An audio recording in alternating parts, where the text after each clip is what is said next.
Welcome to Matters Financial and Geopolitical from a Frontier, and thank you for stopping by. I hope you had a great weekend. Let me start with the quotation of the day from the Secretary of State, Mike Pompeo. "The world is a gangster," he said. That was in response to some comments made by KCNA, but I'll come to that in a little while.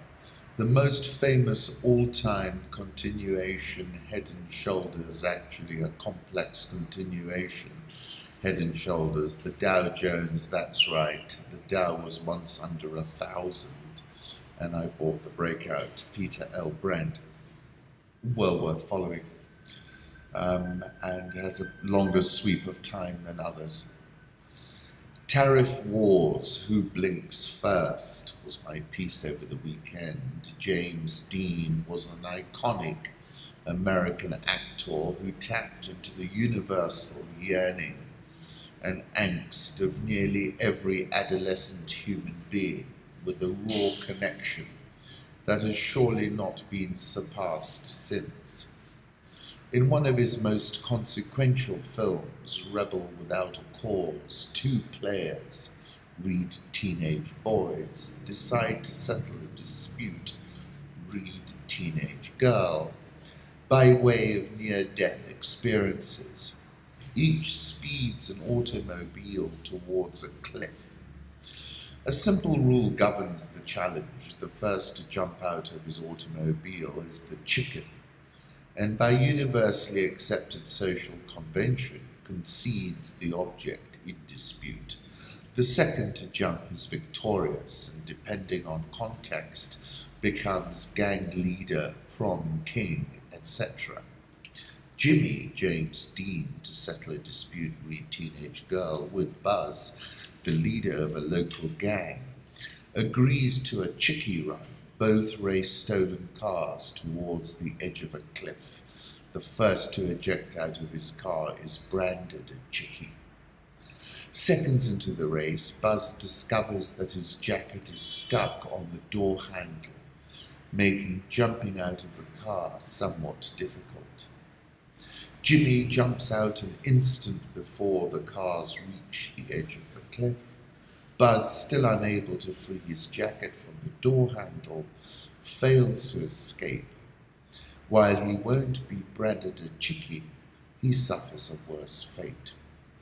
President Trump, after bashing on Justin Trudeau of Canada and Mexico's Enrique Pena Nieto, now upended of course, and then firing a few broadsides at Europe, has now turned his attention to Xi Jinping and thrown him the keys, challenging him to a chickie run, and also sent 2 U.S. destroyers into the Taiwan Strait for the first time since 2007. China has accused U.S. President Trump of launching the largest trade war in economic history. President Trump has seemingly always fancied his chances in this trade war business and said as much. He is unhappy with America's $376 billion deficit in goods trade with China and a system of trade which he believes advantages China. Trump and his advisors argue the tariffs are necessary to pressure China into abandoning unfair practices such as stealing intellectual property and forcing American companies to hand over valuable technology. Washington put tariffs on $34 billion worth of Chinese goods on Friday, and Beijing immediately responded with penalties of an equal scale. The cost of the new tariffs can be found in the roughly 1,300 individual products that have suddenly become more expensive. The Chinese government has been quite surgical in its response and is targeting the farm economy in particular. Oxford Economics has estimated tariffs will knock around 0.1 to 0.2% of each country's growth rate this year, which struck as a complacent and very binary prediction. Oxford Economics' prediction is assuming no further escalation and a correlation which is not proven. The US is calculating that its economy is blowing hot, and it can therefore make Xi Jinping jump. Trump described the potential escalation to reporters aboard Air Force One. 34, and then you have another 16 in 2 weeks, and then, as you know, we have 200 billion in abeyance, and then after the 200 billion, we have 300 billion in abeyance, okay? Trump said. So we have 50 plus 200, almost 300. That amount is higher than an earlier threat from Trump to target as much as $450 billion of Chinese exports. It's also bigger than the $506 billion of goods that the United States imported from China last year. If we see such an escalation, it's a sure thing the hit to GDP is going to be more than 0.1 to 0.2%. That Oxford Economics' don't worry, be happy prediction. In fact, I recall speaking to a Standard Chartered economist who said the precursor to this trade war was witnessed in the 1930s, and then the world economy cratered. The global trade wars that followed the harsh tariffs imposed by the Hoover administration in the early 1930s followed the stock market crash of 1929, deepened the trough of the Great Depression. Worldwide economic hardship led to political restructuring and eventually to World War II. This is a multi-dimensional chessboard, however. China has yanked Pyongyang's leash. The KCNA reported that Pompeo was sent packing with a few choice phrases. The US is fatally mistaken if it went to the extent of regarding that the DPRK would be compelled to accept out of its patience the demands reflecting its gangster-like mindset. Emerging and frontier markets have surfed higher on lashings of cheap money now being reversed, and on expanding global trade and GDP, cheap money is being reversed. EM currencies need the liquidity that the big central banks are starting to take back. Buying EM into the teeth of this epic liquidity drain is not a cute contrarian trade. It is suicide unless you think it is a ruse, and they all stay easy, says Pinoco Macro. And if we get a fully blown tariff war, it's going to be a double whammy for the emerging and frontier markets universe. And I concluded by asking, who will blink first? James Dean, of course, rebel without a cause. This is the clip I was referring to, the chicken game video. We are both heading for the cliff. Who jumps first is the chicken. And then a Wikipedia entry, Rebel Without a Cause, is a 1955 American drama film about emotionally confused suburban middle-class teenagers, filmed in the recently introduced CinemaScope format and directed by Nicholas Ray. It offered both social commentary and an alternative to previous films depicting delinquents in urban slum environments. The film stars James Dean, Sal Mineo, and Natalie Wood. US officials privately believe the Chinese economy is more brittle than many know. Total debt is on course for 300% of GDP. This is the point I was making. US economic strength gives Trump leeway in trade fight with China. The Sahara Desert community of Ouargla in Algeria likely set a new record on Thursday for the hottest temperature in Africa, 124 degrees Fahrenheit. And as I said in November 2015, I cannot help feeling we're like frogs in boiling water. We have created massive interference in the cosmic tuning phenomenon. Home Thoughts, this was a photo I took on Saturday evening and called it Evensong, Nairobi. This is a photograph of Fort Jesus in Mombasa that I found at a friend's house over the weekend. I think it's from the 1920s. He was always grasping at some absurd new faith to find an excuse for going on. It's from Eugene O'Neill. This caught my attention. Head up, friends, from Imran Garda. And then a super essay lunch in the FT Life Arts. Jaron Lanier arrives a little late for our lunch at a Peruvian restaurant in London's Fitzrovia. He warned me of the delay, explaining that Lanier had been sucked into the vortex of hobgoblin music, a shop for rare musical instruments next door. When Lanier finally emerges, he says the Ukrainian flute would be disturbing if I were a sheep, but is still kind of interesting. There are a few temptations there, but I'm undecided at the moment, he said.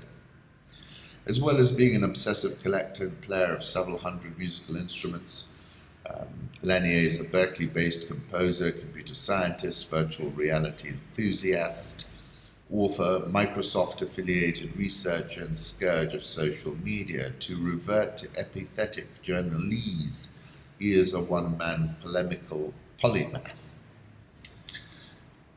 We would all have a clearer understanding of our world, he claims, if we relabel the likes of Facebook and Google as behavior manipulation empires.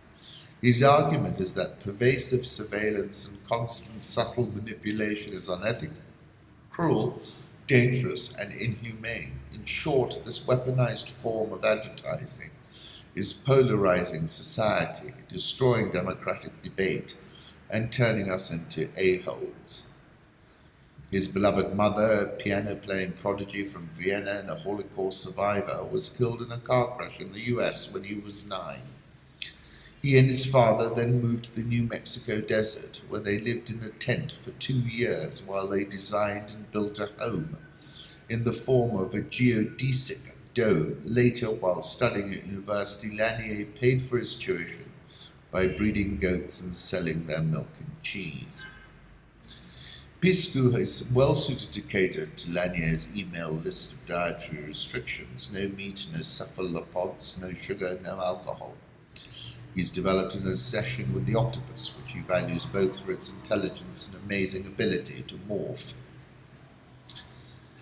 Then saying, sadly, the early libertarian idealism of the internet has resulted in the creation of gargantuan global data monopsonies. Like many internet pioneers, Lanier wants to revive the technology's original promise. I miss the future, he says. Argues that these platform companies are using their colossal computing power to gain a vast informational advantage, keeping the economic rewards for themselves, whilst radiating risk out to everyone else.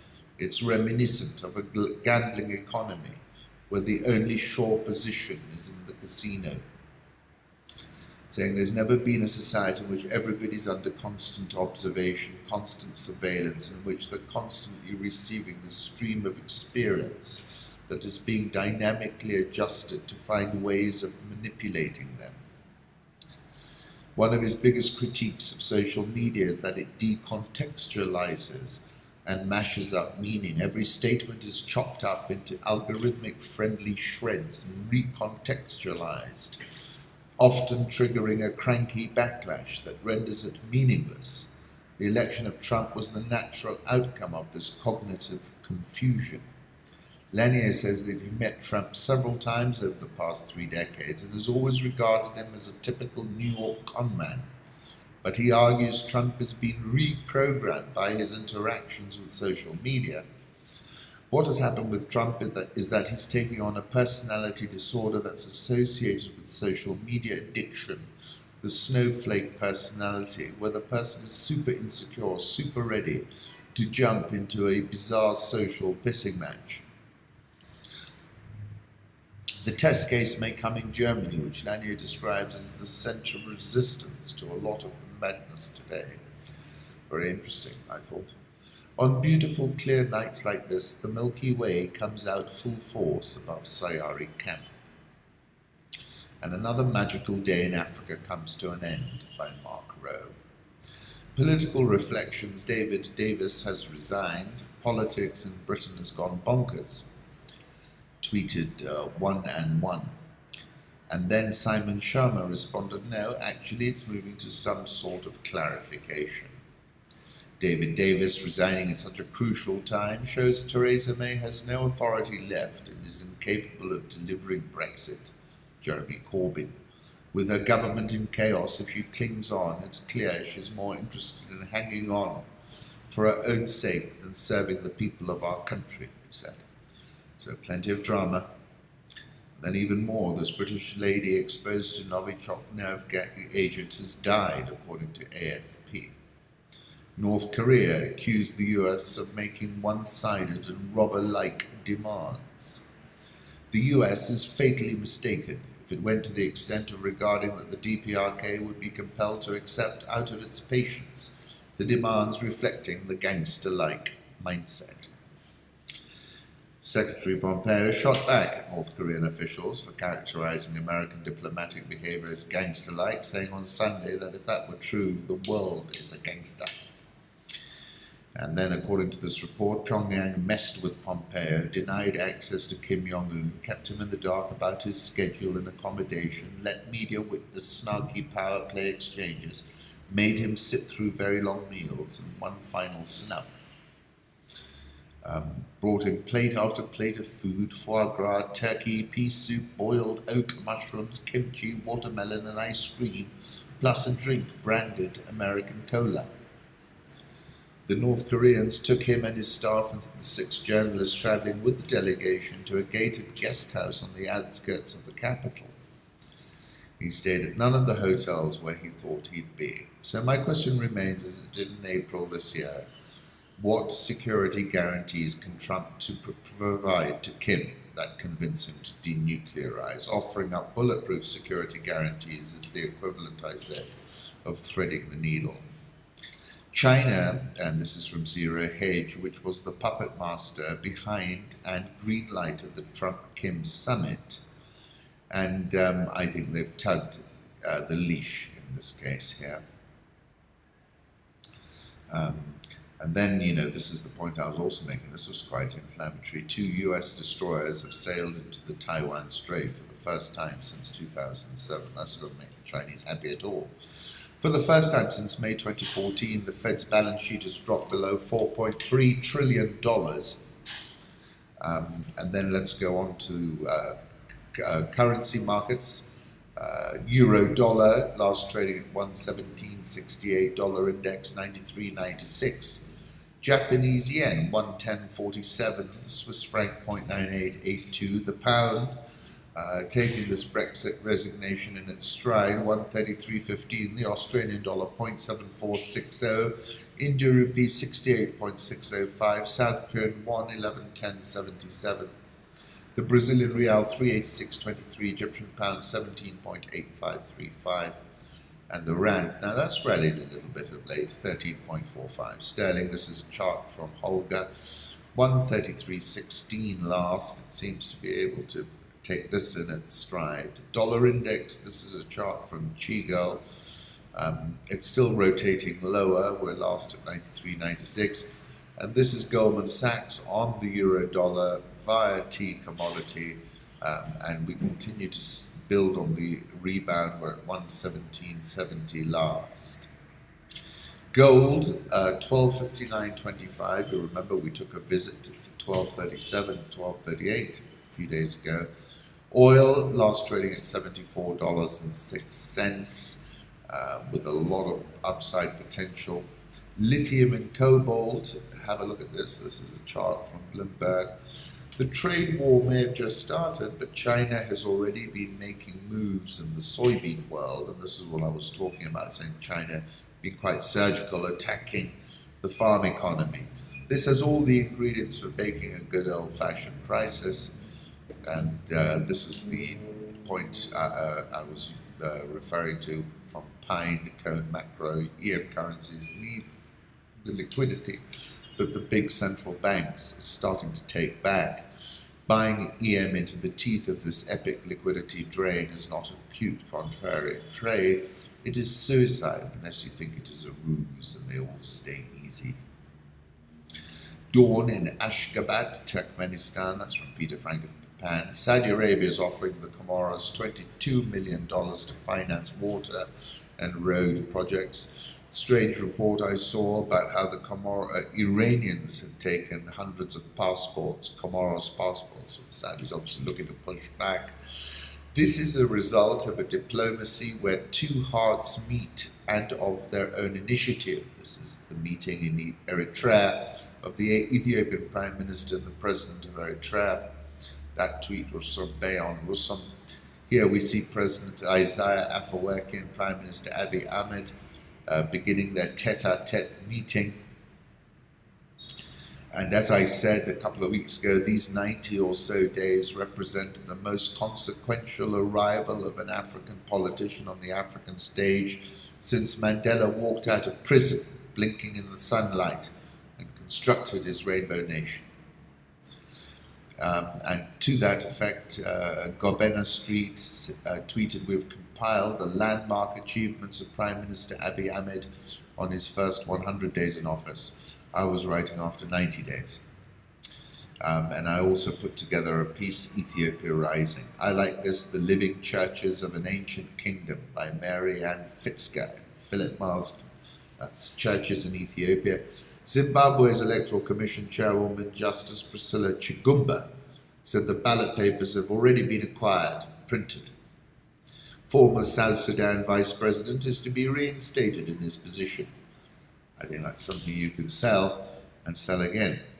Kampala IGAD meeting with South Sudan President Kiir and SPLM-IO Chief Riek Machar reached deal to reinstate Machar as first Vice President. The meeting was mediated by President Museveni of Uganda, attended by President Bashir of Sudan. There will also be 3 other vice presidents. One will be a woman. Lauren P. in DC, 4 vice presidents with no defined responsibilities. Why not 5 or 7? Big Tent, will there be anything left in the wage bill for the army or, for that matter, teachers? Tanzanian President Magufuli's popularity rating has plummeted by 16% from 71% to 55% this year, the latest pollster Twaweza report shows.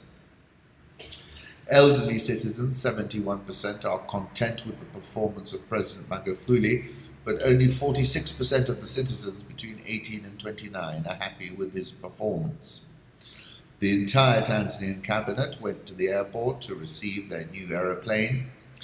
Interesting piece in Sahara Reporters, The Lousy Joke That Is Uganda's Social Media Tax by Carolina Reba. This is a photograph of a sunrise in Johannesburg. Dreams do happen, from SJ Firestarter. South African all shares down 3.68% so far this year. Dollar versus Rand, the Rand has improved a little bit in the last few sessions. Nigerian all shares down 1.61% year to date. Ghana Stock Exchange plus 10.10% year to date. This is a photograph of the new Nile Bridge in Jinja. If Africa were connected like the rich countries, e-commerce would explode, said Michael Jordan. Desert Seams, Namibia National Park. Look at this, yields on Zambian Eurobonds due in July 2027 remain near 11%, having climbed almost 400 basis points this year.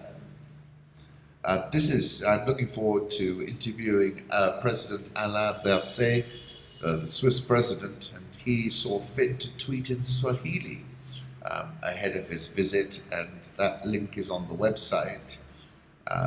It's a Mad World is a cartoonist in the Standard, and he put together, will Kenya get back looted billion? Asking the Swiss president. I was going through his profile, very interesting man. I'm looking forward to, and we'll publish that sometime tomorrow, hopefully. We cannot bury our heads in the sand, said the Director of Public Prosecutions, Noordin Mohammed Haji. After 19 years in the intelligence services, Haji said he had seen firsthand how graft compromised Kenya's security. Yields on the 10-year Eurobond declined by 20 basis points to 7.6% last week, while the 30-year Eurobond declined by 10 basis points to 8.7%. I think that's a bit of a buy. The agriculture and forestry sector had the highest sectoral contribution to the overall GDP, with a weighted contribution of 1.3% of the 5.7% of growth. That's Saiton.